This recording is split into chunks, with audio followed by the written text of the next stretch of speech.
Career Trail. Your success journey begins here. Hello there, welcome to another episode of the Career Trail right here on Joy Learning TV. My name is Irene Edubia Ainin. Now, if it is your first time watching the Career Trail, I believe the question on your mind is, what is this program about? Well, the Career Trail is here to inspire you to discover your skills and then develop them and use them to your own advantage.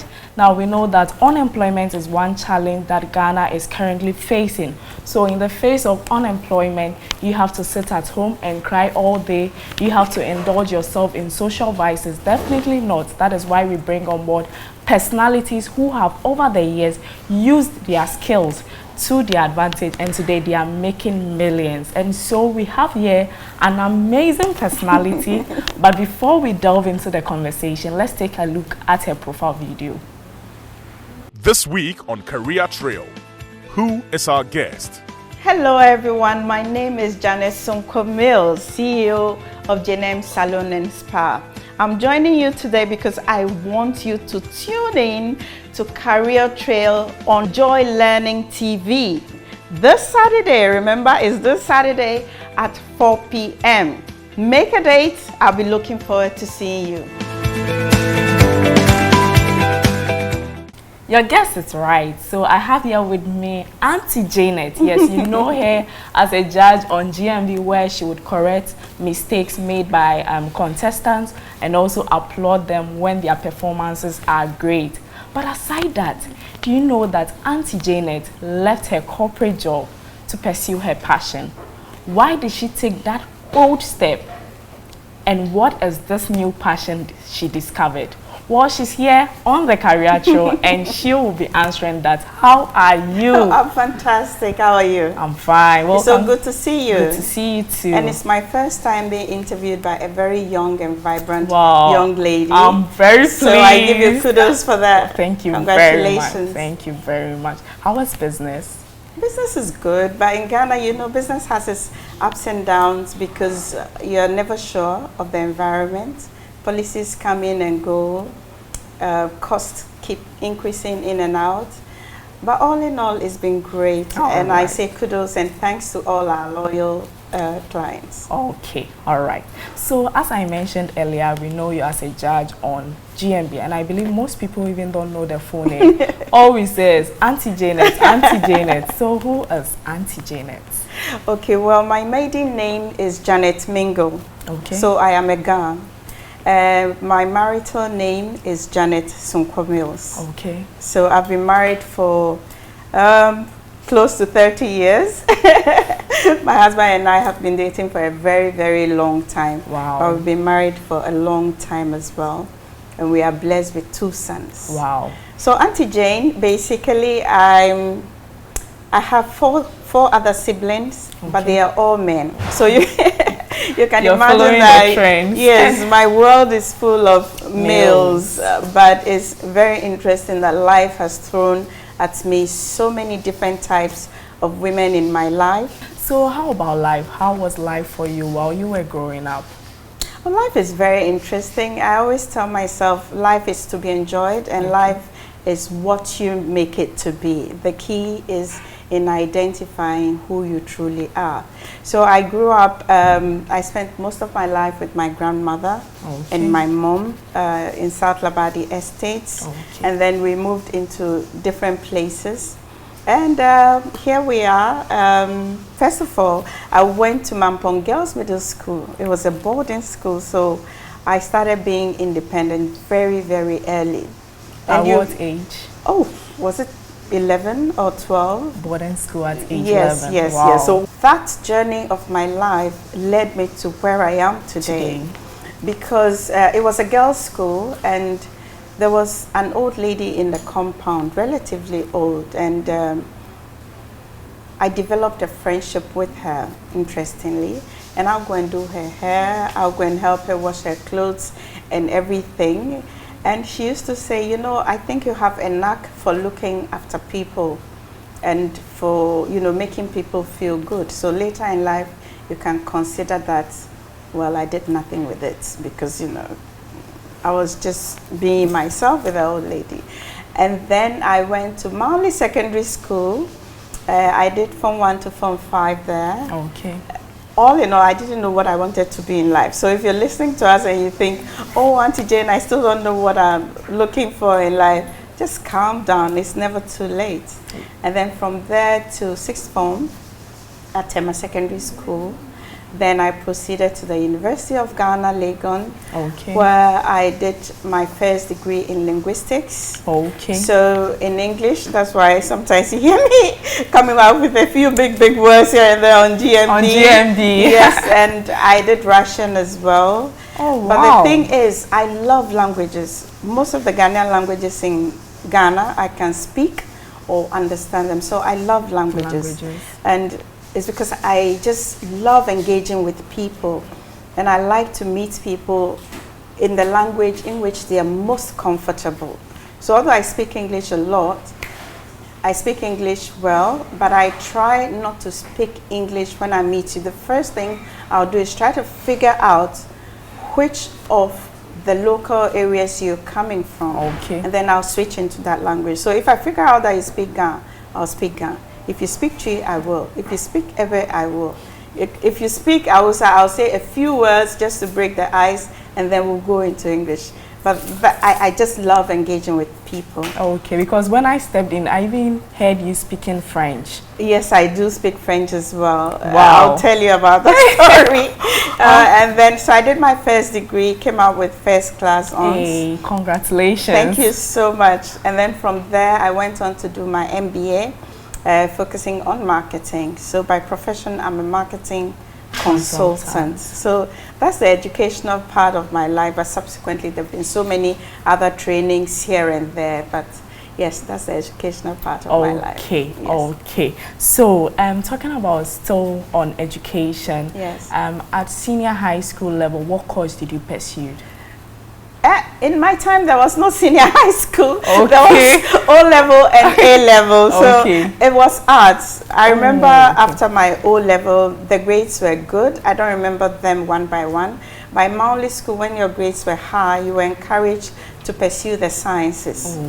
And like many of you there, science was not that attractive at the time. So I said, and we heard through the grapevine that was so difficult. So I didn't pursue science. I continued in my arts.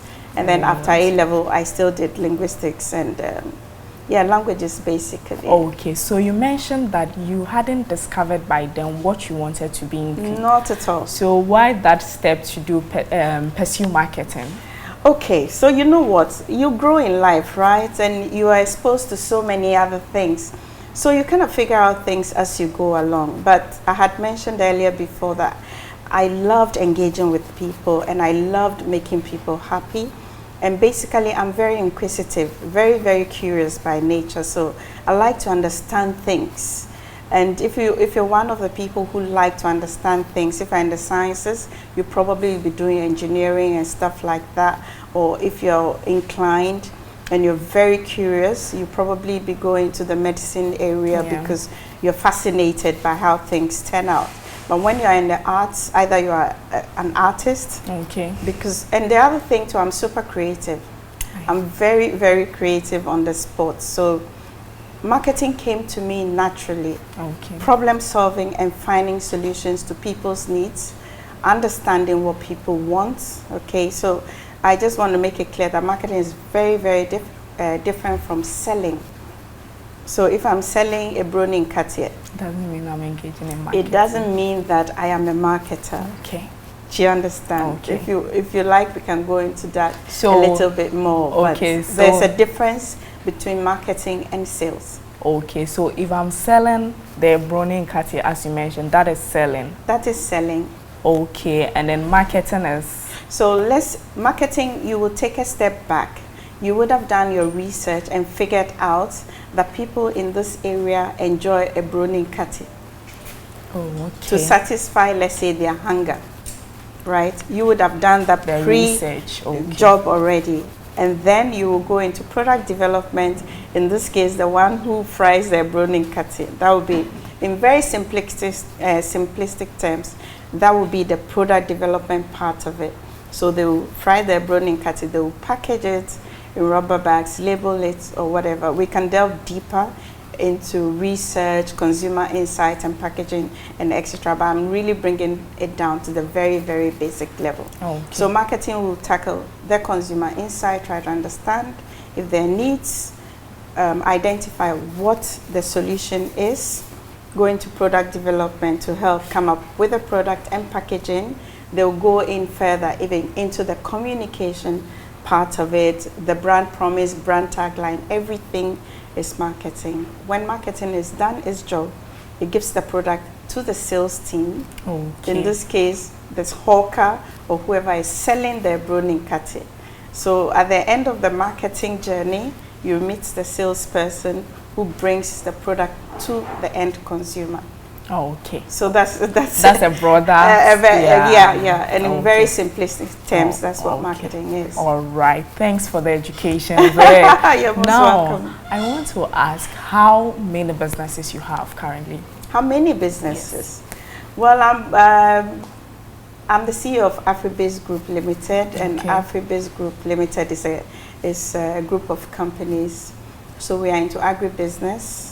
I'm not directly in charge of that, but we are into agribusiness, and we are into IT solutions and cyber security solutions, and then we are into beauty and wellness.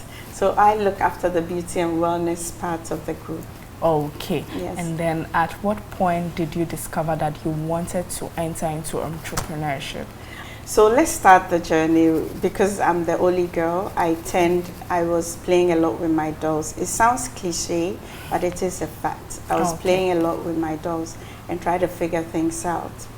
You know, make clothes for them, do their hair, make them pretty, etc. So growing up, I wasn't a tomboy at all. Okay. I wasn't a tomboy at all, but I grew up being very responsible at a very, very early age because my mother made sure that I looked after my brothers.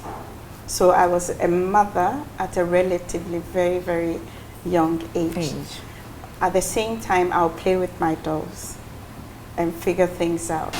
And then, so I told you about the old lady. You used to help. Exactly. And then in the university, most of my friends, if they see me today doing J&M Salon and Spa, they say, oh, Janet, we are not surprised. Because I used to do their hair on campus as well. Not for a fee, but just because I liked to make things pretty. I enjoyed making things pretty, and that's what I was doing. So fast forward, of course, with my master's, you have to earn an income. The thing about being an entrepreneur is your income is not guaranteed all the time. Okay. But to start life, I didn't just jump into being an entrepreneur. You have to make sure that at least a certain level of income is guaranteed. That's number one. But number two, I find that sometimes a lot of people say, I want to be an entrepreneur without having the basic educational foundation. To be a serious entrepreneur, you have to have a very, very solid grounding in terms of education. Okay. And if you can, start working for someone, and in so doing, you will acquire more skills and you at least establish a certain level of consistent income as you grow into life, because you need income to clothe yourself, where you sleep, what you eat, etc., just to go about in your basic life. And for that, you need that solid flow of income, let alone if you're planning to start a family, etc. So I would say that the first stage to being an entrepreneur, in my case, was a very, very solid foundation in terms of education. And the next step for me was to work in an environment where I could acquire more skills and gain a certain stable level of income before I jumped into entrepreneurship. Okay, quite interesting. Yes. Because nowadays people will learn hair making by getting a trainer, but you learned it using your doll. Yeah. Wow, that's very interesting. But you know, the story goes into that. When I decided to move out, I'm sure we'll talk about my corporate journey, but when I decided to move out of corporate into this, although I had the passion for making things pretty in general, so I like decor and everything else, I had to support whatever I knew, the basics of whatever I knew, with training. So I'm certified in terms of a hairstylist. I'm certified in terms of a hair colorist. We can go into that later, Okay, as we progress in the conversation. All right. So talking about your corporate job, from your profile, you worked with Nestle Ghana. Yes. And then you were holding a very huge or big position. But how did that opportunity even came by in the first place? Okay, so I always tell people that in my life I've always worked. And even when I was on campus, the other thing is when I was on campus, every time there was vacation, I'll go and work. So there was never a vacation when I sat at home. I will go and work for some money and also to acquire skills. So if you're a young student out there, look for an opportunity to work during vacation, acquire some skills and get some level of income. And after my second degree, a friend of mine said, oh, just apply to Nestle, etc. So before I finished my final exams, I wrote to Nestle. I said I wanted to work there. They called me for an interview before I finished my exams, and I got the job before I finished. School. Yes. So immediately I completed school. Let's say I wrote my exams on Friday. On Monday, I started work. Wow. Yeah. And it's interesting because my sons are doing similar. So, you know, the thing is, don't wait until you've completed your formal education. Start applying for the jobs even whilst you're on campus. Okay, you may be rejected one or twice, but that is absolutely fine. It helps you to master your skills on how to, you know, approach interviews and how to answer questions and the kind of research you have to do before you go to interview. So yes, I got employed by Nestle Ghana, and out of my 22 years career in the corporate environment, in Nestle Ghana, I was there for only 7 years. Oh, okay. But subsequently, I've been almost in so many countries in Africa. For me, the mindset is when you are giving any opportunity, my mother always said it, even if the opportunity is to sweep this place, make sure that you sweep it in such a way that you are remembered when you are no longer there. What am I saying? The message is, if you get an opportunity, master that skill, master that area. And that's what happened in Nestle. I started as, I remember the story so well. Yeah, you got to hear. Yeah? Yeah. So the MD of Nestle Ghana, I had finished my master's. You know, you finish your master's, young lady, you're coming to work with high heels and everything. And it was like, so what are you expecting to be? I said, a brand manager, you know, the lofty ones. And he says, no, you're going to go into sales. You remember the difference between marketing and sales? I'm like, sales? I didn't feel like it was lofty, like you have to go and sell Ideal Milk and sell Maggie. I was like, oh, all right. But, you know, what he told me was very, very poignant. He said, until you learn how to sell a tin of milk, you cannot be in marketing. In IE, you can do the education part of it, but the practicality of the solution brings you face to face with your consumer, right? If I sell you a tin of Ideal Milk, what it takes me to sell that tin of Ideal Milk helps me know who you are as a consumer. And therefore, when I work backwards, whatever I've learned in school as a marketer, I attach the practical solutions from the consumer's perspective. So if you're listening to me and you've done marketing, when you go to your first job, ask them to put you in sales. You will get to know the consumer much, much better, so that when you're coming up with marketing solutions, they are practical solutions and not some solutions in the sky that are irrelevant. Yeah, okay, because most times we go and then we look down on that aspect. Yes, it's so wrong. It's so wrong. If they don't sell, the marketer has no job, right? Yes. And the company has no revenue. So sales is extremely key. The two of them go hand in hand. Okay. So then in Nestle, my first job as sales, I was giving a huge car, a Chevrolet, an American Chevrolet, very, very huge. And when I sat in it, you wouldn't even see I was in the car. It was that big. But you know, it was challenging, so it was exciting. You know, you're sitting in the car, nobody is seeing you, and Seeing you. you're honking, you know, and driving through everything. But that was exciting. It taught me how to be tough. So you were driving at Yes, that time. yes, But how yes. did you get the driving experience? Aha, good question. So when I went to the interview, there was a lady there. She asked me, do you know how to drive? And I said, no, I don't know how to drive. And she says, go and learn how to drive. Okay, so immediately after school, and I started working, they enrolled me in the then Mark Ashley driving school. I don't know if they're still there. So I learned how to drive through a driving school. And then soon after that, then I became the sales administrator of Nestle Ghana Limited. And that's also very interesting because the job of the sales administrator puts you face to face with the Nestle clients. So whereas sales puts you face to face with the end consumer, sales administrator puts you face to face with the clients, the first liners that Nestle invoices to. And with them, you get to understand the business side of the company. What kind of profit margins are they looking like? What are their distribution costs, etc. So it kind of helps you master your job when you go into marketing because you go there holistically. You know the end consumer, the practical aspect of it. You know the clients that you're invoicing to. So when you step it back and you're coming up with marketing solutions, you will not say, that's when we discovered, for example, then when I joined Nestle, I think a tin of Ideal Milk was 96 grams. Oh, okay. Right? So in sales administration, you get to know the warehouse men and all those who carry the boxes. So 90, was it 96 or 210 or something like that? It was the box was very heavy for those who were carrying it. So you draw back, I say, okay, no, the box is too heavy, half the size of the can. So from 96 to 48 grams, Okay. and then half the size of the carton.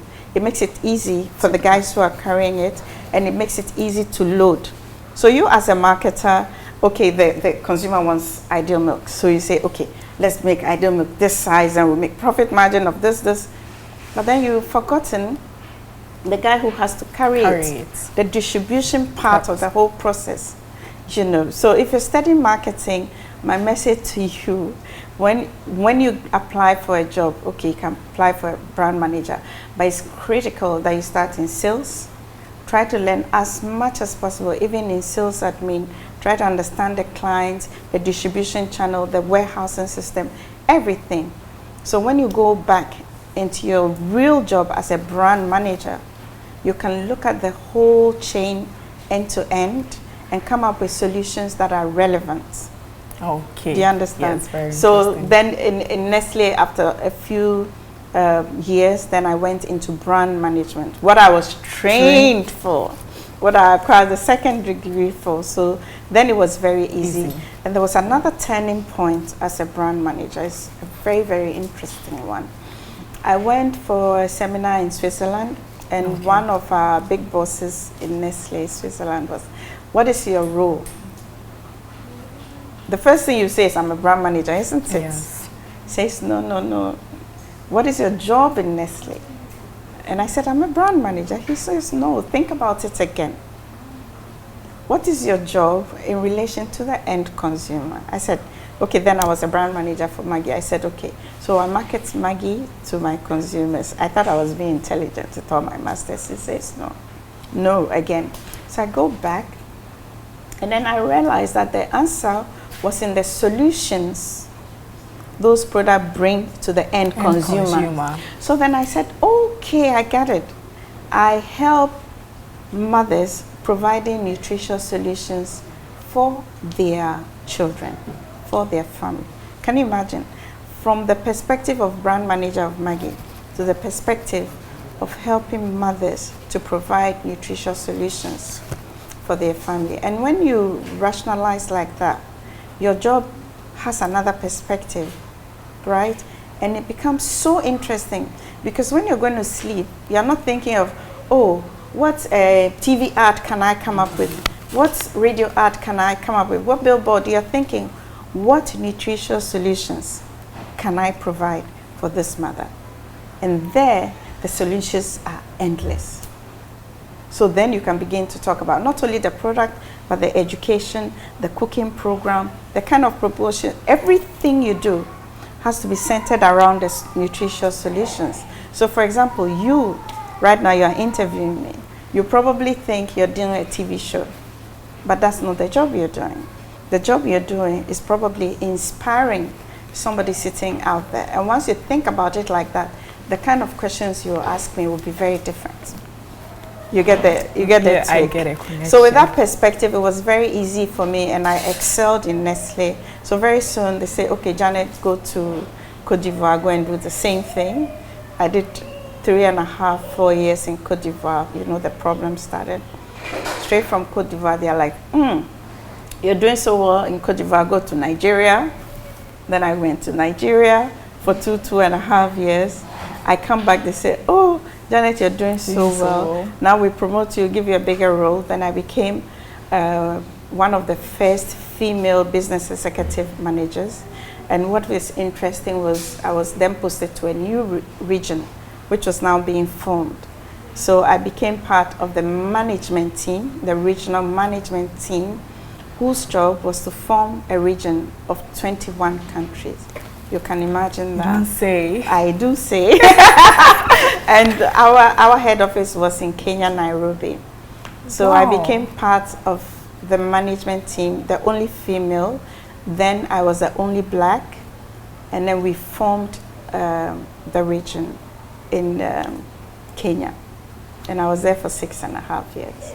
The key is in doing your best and mastering the job that you are privileged to have, and giving it all your go, and trying to look at the job in terms of providing solutions, not in terms of your title.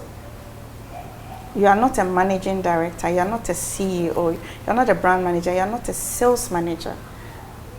Analyze your job in terms of the solutions you provide to the end consumer, and then in the interim, the first level clients to your company. And that's the way I view things. And here we are. Here we are indeed. Yeah. Okay, so you talked about going to different countries. Yeah. I believe you faced challenges because Absolutely. it was your first time visiting a particular country. Yes. How was the culture like? Yes. The experience like, you know, can you share that with us? Of course. But you know, for me, I'm an adventurer by spirit. So you remember I said I studied Russian.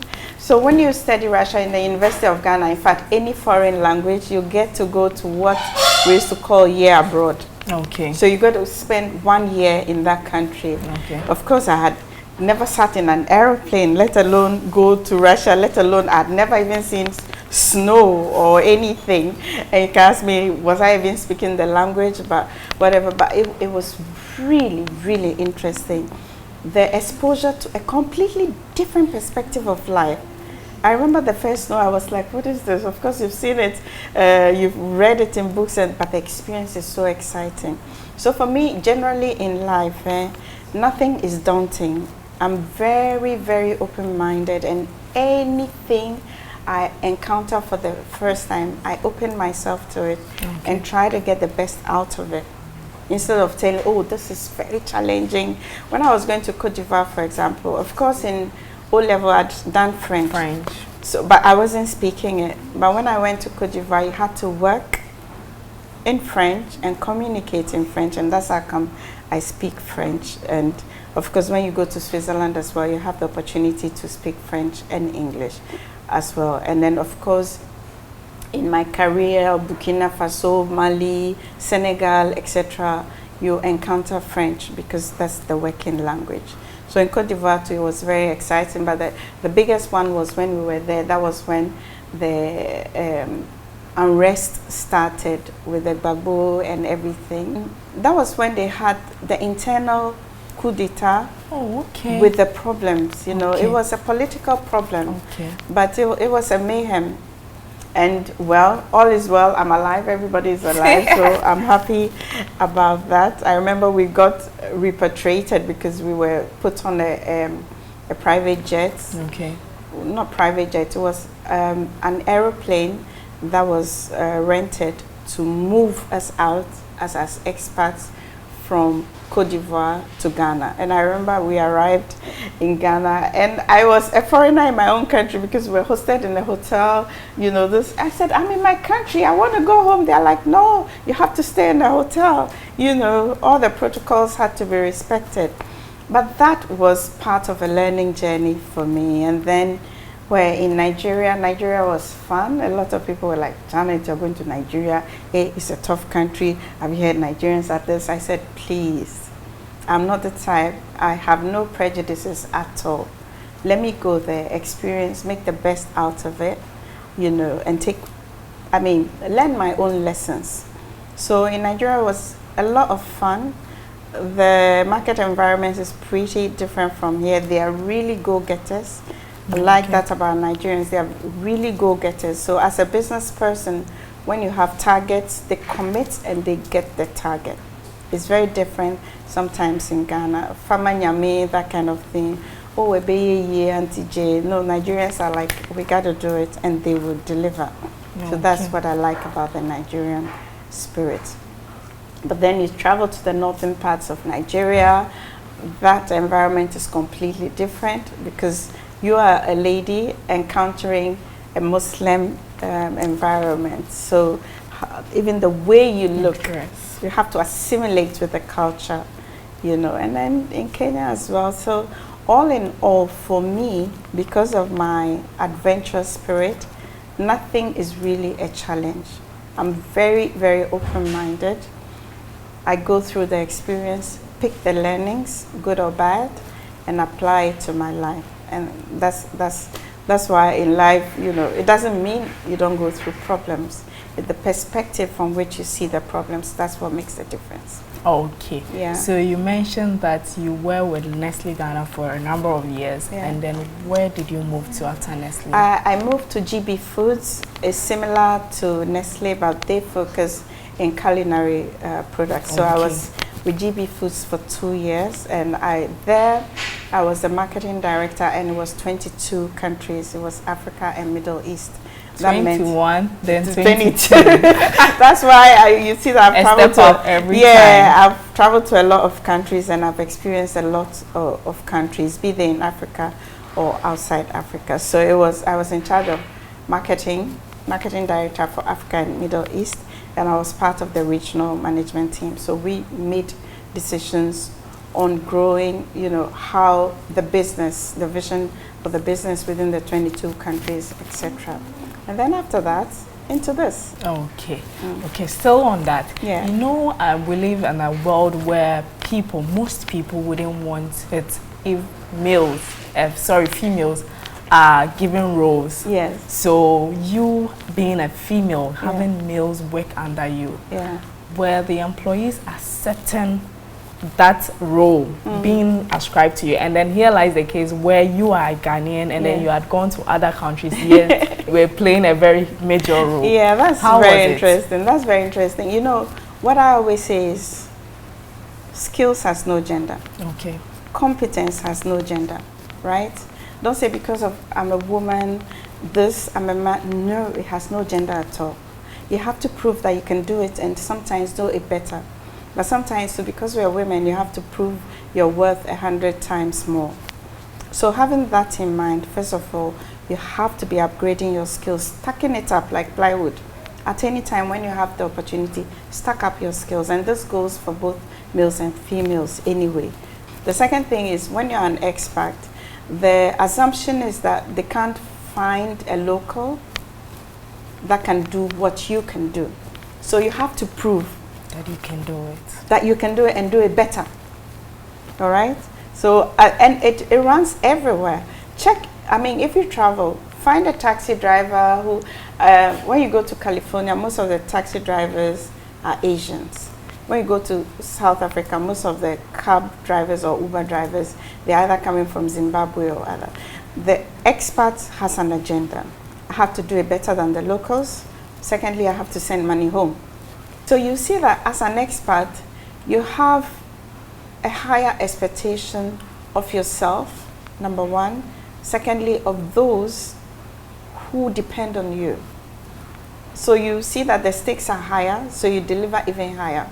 And once you deliver higher, irrespective of who is in the environment, once you're adding value, they accept you. Secondly, if you go into a foreign environment, please, please, please do not have any prejudices. Like what you've read and what you've heard, go there, open your mind and experience it yourself. Make your own deductions, learn your own lessons, and try to immerse yourself as much as you can into that culture. And in fact, assimilate yourself into that culture. There was a point in time, my boss was like, hey, as for you giants, you've meshed so much into this Nigerian environment, I can't even figure out whether you're Nigerian or Ghanaian. I had two names. One was Adaize from the east. The other one was, let me remember, was it Ojulewa? Ojulewa. Yeah, Adaize was a direct translation from my Ghana name. My Ghana name is Nala Tele, which for us in the Ga tradition means the firstborn daughter of a particular clan. And then now, all Ghans are royals. We say now or ni. So then they said, okay, then your Eastern name is Adaize, which means daughter, princess basically. And Ojulewa meant somebody with pretty eyes.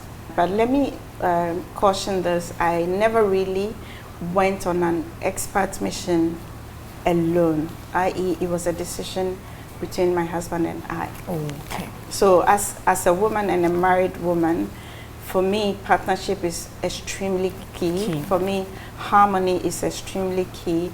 My economic contribution to the family is a joint decision between my husband and I. Okay, so I wouldn't move as an expat if my husband and I have not agreed, number one. Number two, that it had to be the best move for the children. Okay, so for me it was very interesting because then you get to give the kids different environment, exposure. They mature really quickly and their viewpoint in life is bigger than what it is locally. So I just needed to add that if you're listening to me and you're a career woman and you have a partner, please try to make joint decisions as far as your career is concerned. And it's vice versa, not you alone to your husband, but your husband to you as well. Yes. Okay.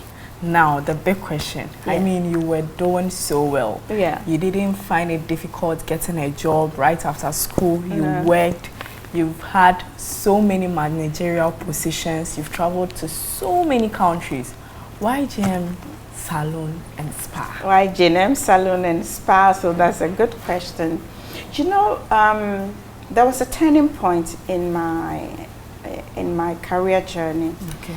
And the management team from Nestle Equatorial Guinea, we were moving from Kenya into Congo. Okay. And we transited through here. And at the airport, on my way to board the next plane with my management team, I was saying bye-bye to someone. And my boss was like, who was that? And I said, that's my husband. He says, at the airport? I said, yes.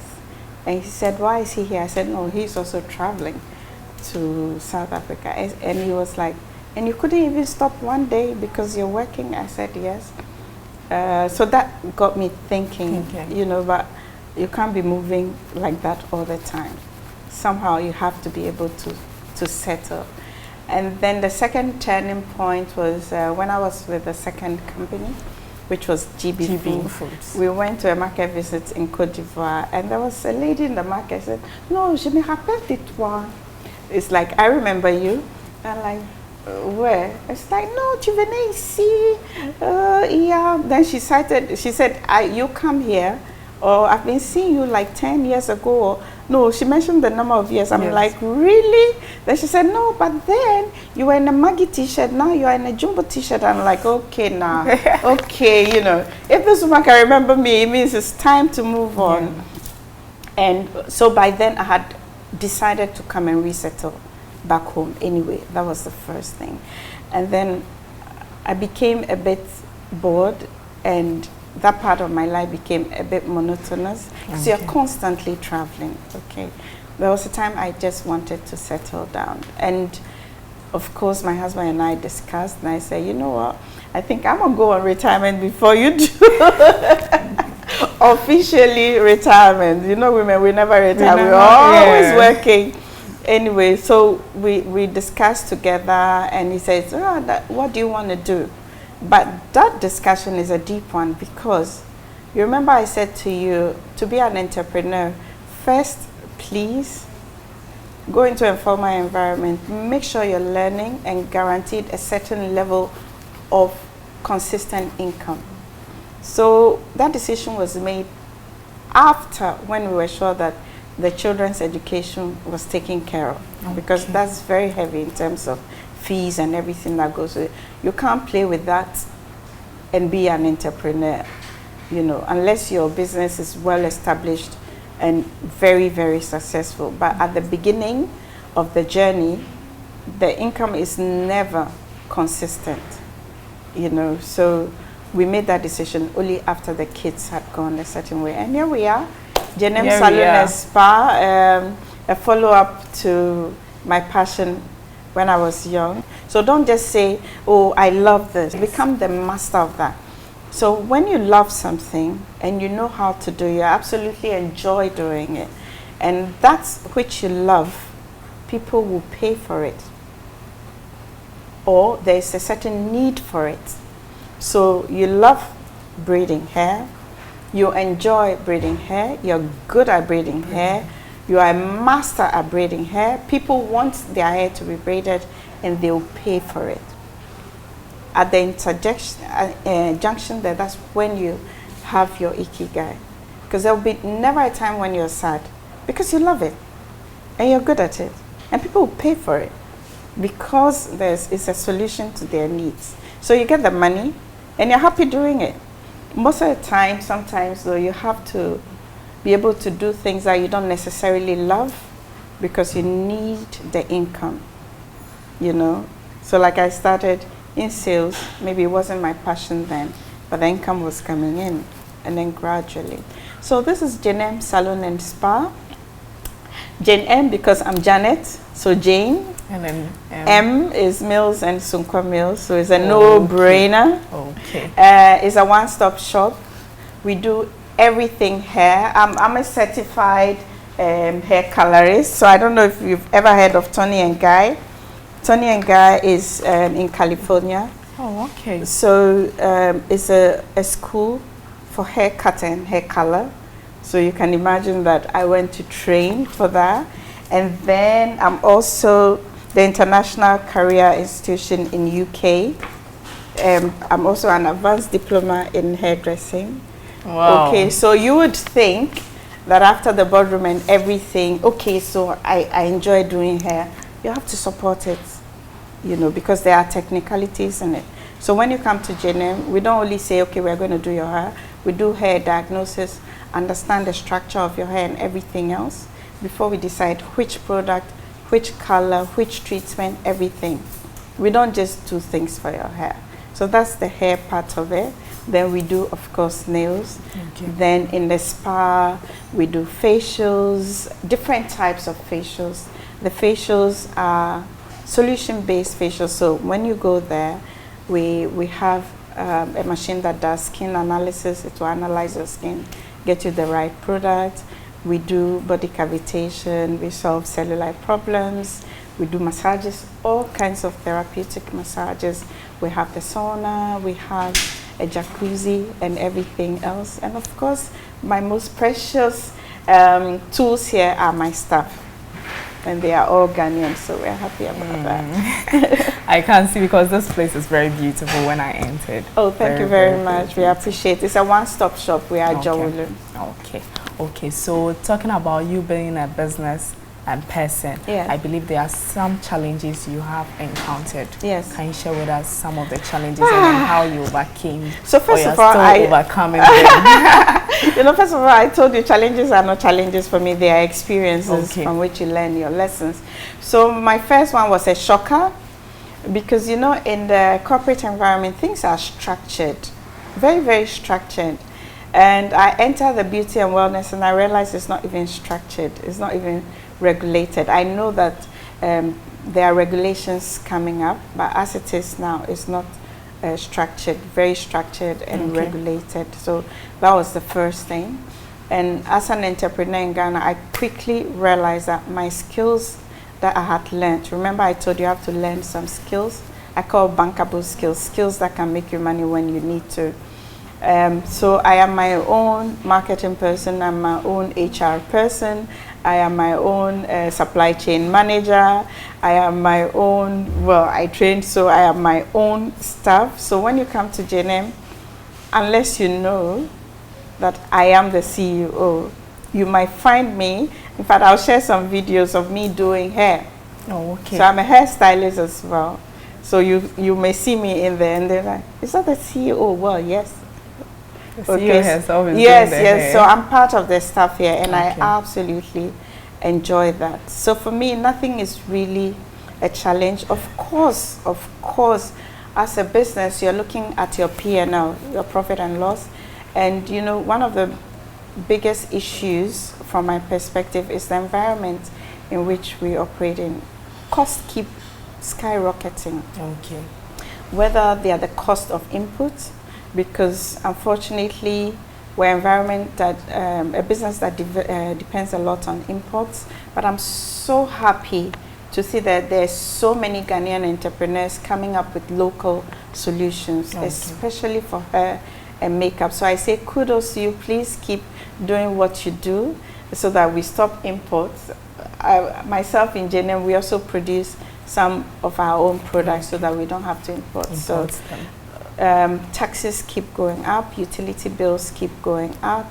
At the same time, because inflation is going up and income is stable, you know, it's not always that you want to go and do your hair. So if you braid your hair, probably the next time I see you in the salon is 4 weeks, 5 weeks, isn't it? Yeah. I've braided my hair, I will go and do my hair again after 4 weeks. So it's not so consistent.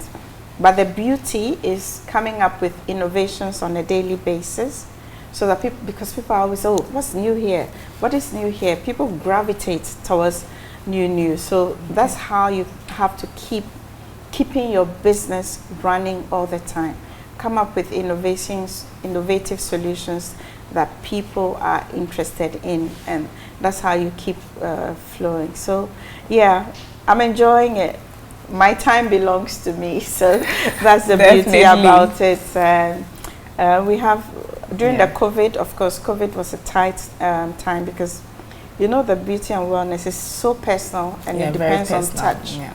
So of course it goes on a dip, but luckily we did not even let go of any of our staff. We managed to run shifts and what our cost and everything, and we kept afloat. So JNM is like 6.5 years old. Wow, congratulations. Thank you. We are happy that we keep going. We've won a couple of awards.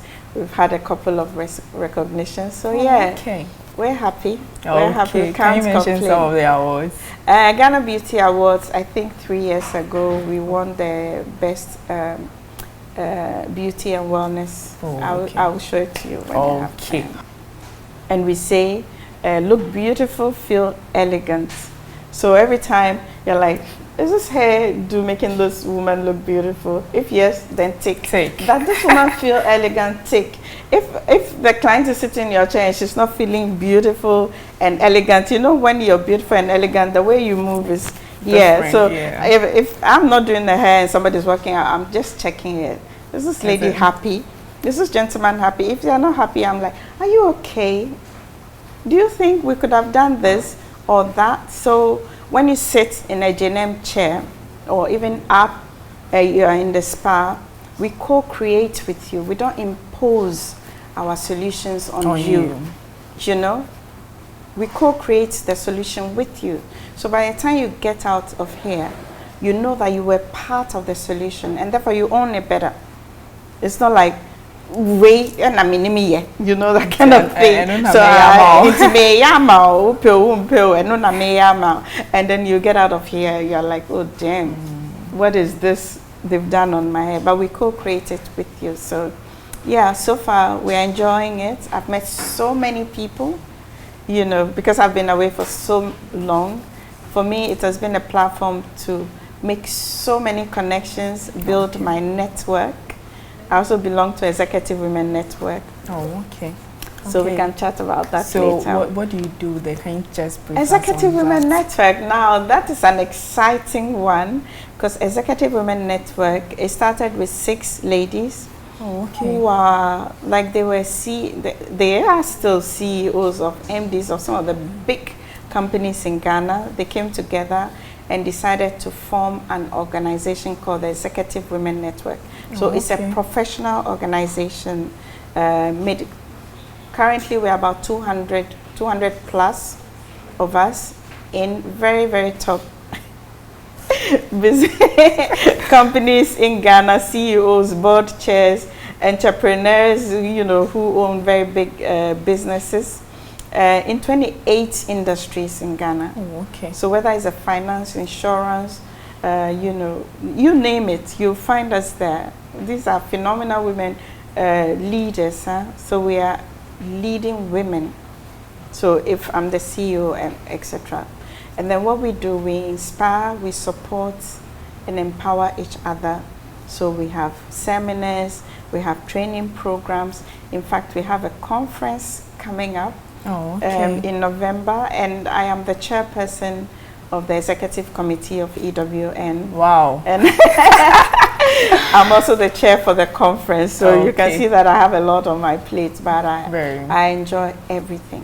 I enjoy everything. Okay, so I can't do the questioning alone. Yes. So we'll take a quick breather. When I come back, we'll bring the second part of the program where I get to brief you what the second part is about. All right. All right. The Career Trail. Your success journey begins here.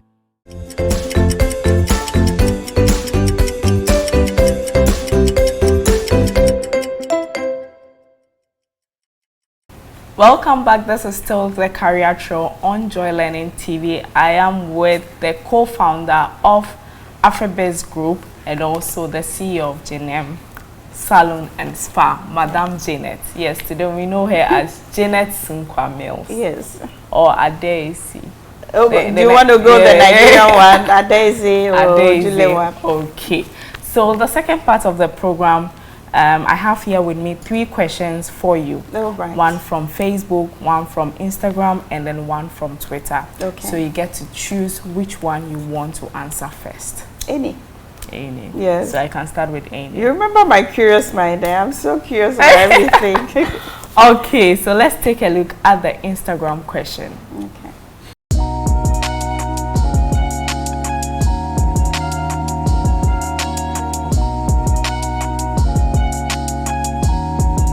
The Career Trail. Your success journey begins here. On my business. Yes. Ghana's most beautiful and my business.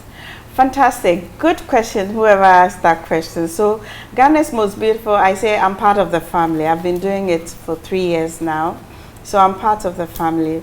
And indeed, if you've been following, you know that this very space, we bring the top 10 here all the time. Yeah. And I put in a group of people to mentor and coach these girls. So for me, it's a family.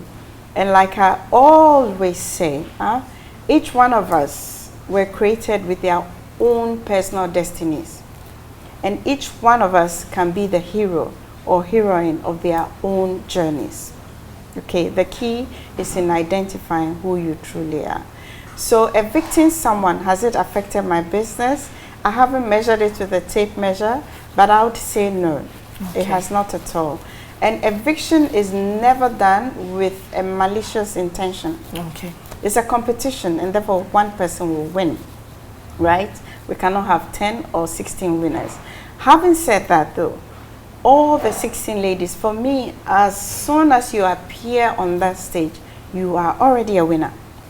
It just happens that maybe on a particular episode, what you were intending to do and how the judges view it versus the vote. Don't forget, we don't have all the say. Before the finals, the votes are 60%. Ours is just 40%. Okay. So you combine the 60 and the 40, And that's what accumulates into the eviction. So sometimes, yes, your delivery was not super, and then you don't have votes. So automatically you fall in the eviction.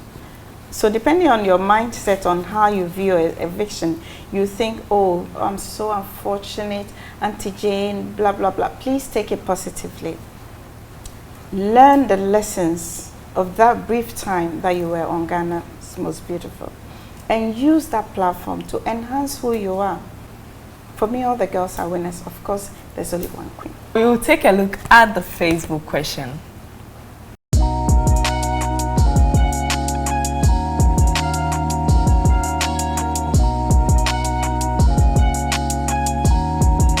The career trail. Your success journey begins here.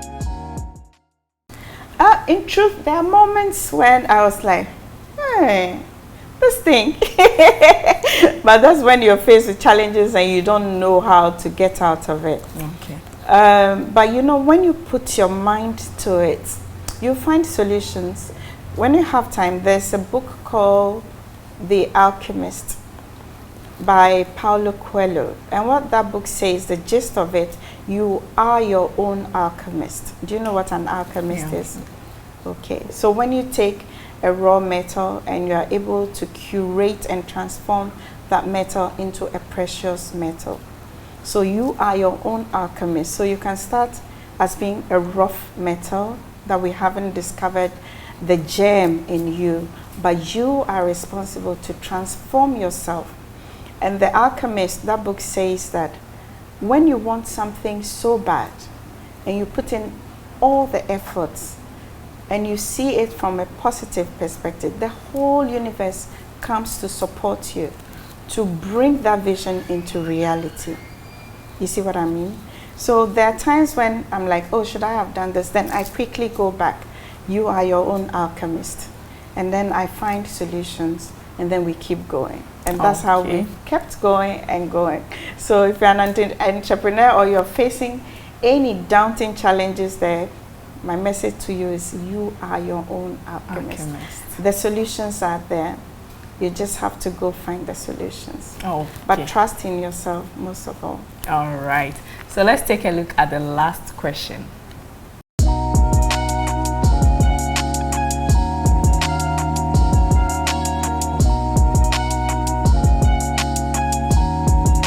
The career trail. Your success journey begins here. How come this question comes all the time? Irrespective on the speaking platform, that's the first question. So first of all, how do you juggle it? Whoever is your partner in life, is most important to see it as a partnership. Is very, very key. So how do I juggle? First of all, I'm not alone. It's with my partner. Number two, when I'm facing issues, I shout. So I get help from either my mother or my friends. And also in planning, I plan a lot. When I have, my son will tell you, when I have something on my mind, sometimes I'm not sleeping because I'm planning. How am I going to get this done? Everything is in planning. Yeah? For me, the solution is in planning. Of course, there are spontaneous moments, that you just have to make the solutions right on the spot. But planning helps, and prioritization. Setting your priorities right. So I always say, when you're faced with issues and there's so many things, you have to identify what is my priority number one, i.e. the things that they are must do. I must do it.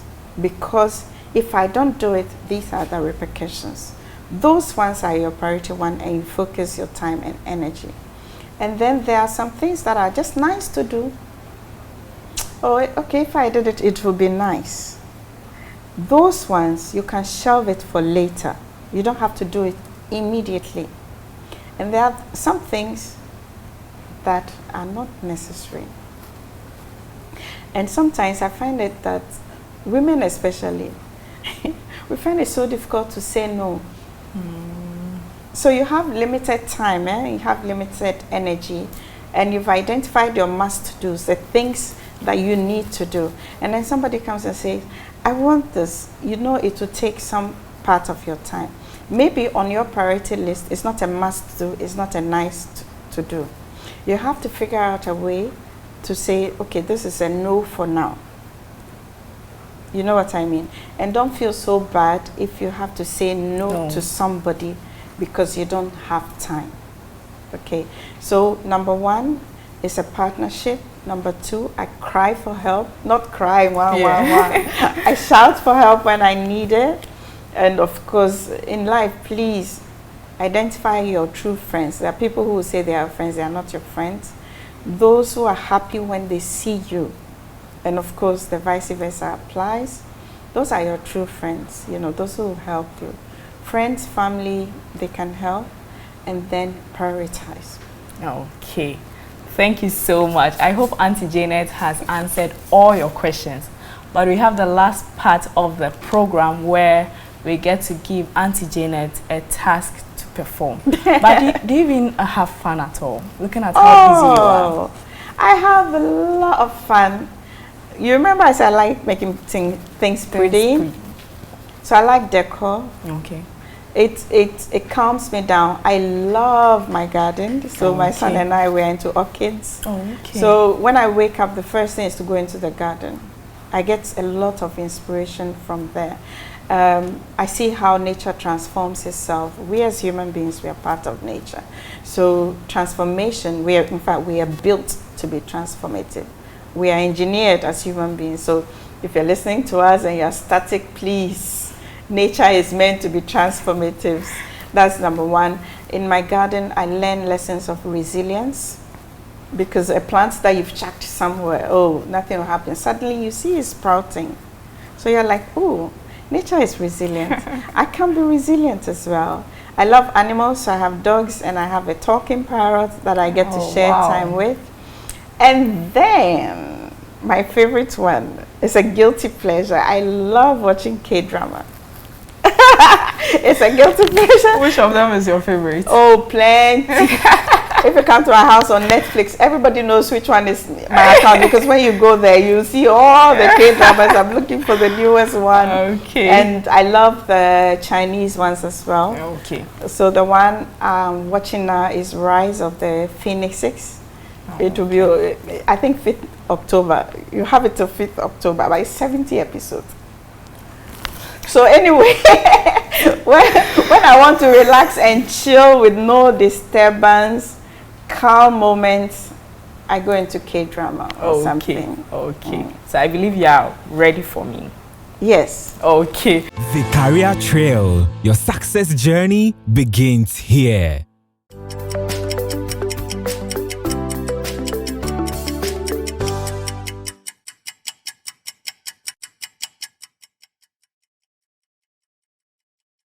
This is still the Career Trail on Joy Learning TV. We have been speaking with Madam Janet Sunkwa Mills, the co-founder of AfroBest Group and CEO of Ginem Spa, Salon and Spa.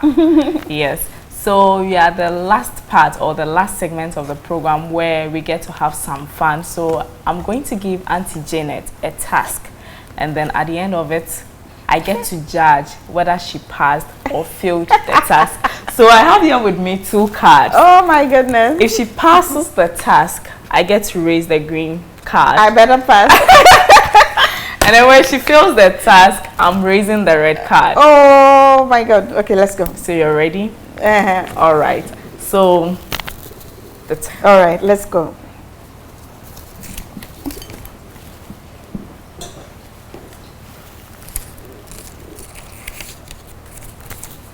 Oh, I think this is interesting. Really? My heart should not be pumping. Let's go. Okay, so in 10 seconds. In 10 seconds? That's not fair. Okay, let's go.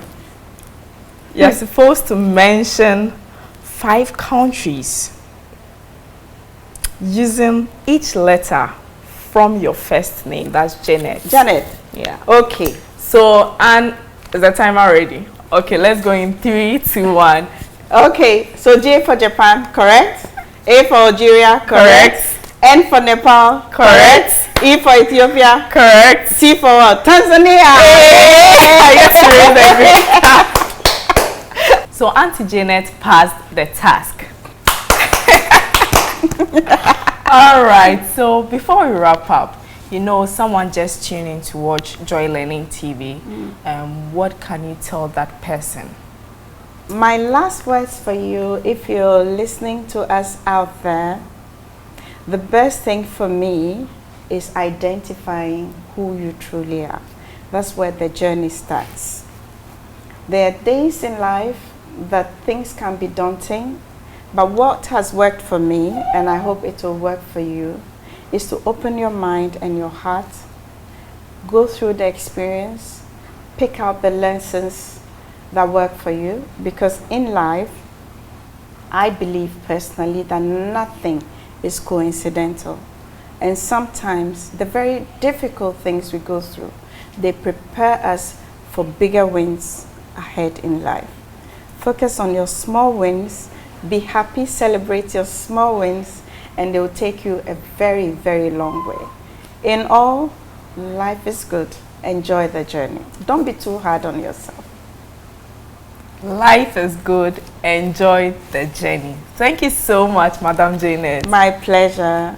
And before you go, there is no way I'm going to let you leave without giving you something for your face. Ta-da! Wow! So this is our gift voucher at JNM.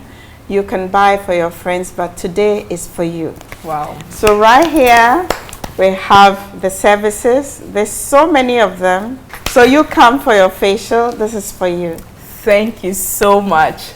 My pleasure. So today I've gotten 2 gifts because when we started the interview, you mentioned that I am the youngest interviewer to have you. Yes. Or a conversation with you, and Yes. now I get to have a voucher. Absolutely. Wow. Yeah, double I'm win. blessed. Celebrate the Yes. small wins in your life.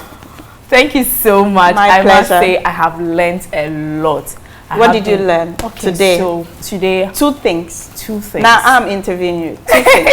What did you learn today? Okay, so today I have learned that you must have a very good foundation in terms of education, even if you want to enter into entrepreneurship. Yes. And then the second one, my very favorite part, because I used to confuse both. I have learned the difference between selling and marketing. Fantastic. So I deserve a round of applause. Yes. You do. All right, so I have just given you 2 takeouts, but the rest of the takeouts will be on your screens. So this is how we draw the curtain on this week's edition of the Career Show right here on Joy Learning TV. Next week, we have an amazing guest. But remember that if you missed this program, you can still watch it tomorrow. That is Sunday at 1:30 p.m., on Monday at 5 p.m., and on Friday at 8:30 a.m. The Career Show, your success journey begins here.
The Career Trail, your success journey begins here.